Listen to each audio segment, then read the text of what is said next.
Jói, þegar ég hitti þig á fimmtudagskvöldið eftir valsleikinn þá var nú ekki beint hátt á þér risið. Þú ert nú sammála mér það, eða ekki? Jú. Eins og ég hef sagt held í öllum viðtölum eftir þennan leik. Það er vísindalega sannað að það er meira gaman að vinna leiki heldur en að tapa þeim. Þannig að þessi var kærkominn og bara geggjaður sigur sko.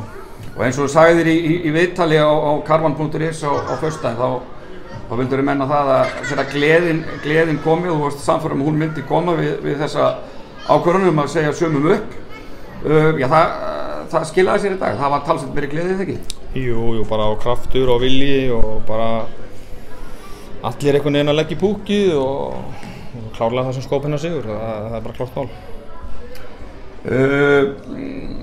Já, framhaldið þá, hvernig leggst það í þig?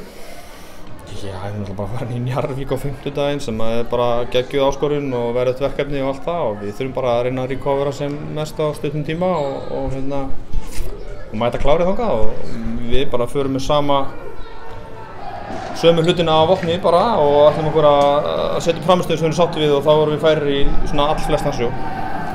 Þetta viðtal hérna á föstudaginn, þá kemur inn á, ég veit ekki, kannski meir í grín en alvöru að þú ætlar að sjanka hinn á þessa leikmenn bara Grindvíkinga aftur í búning.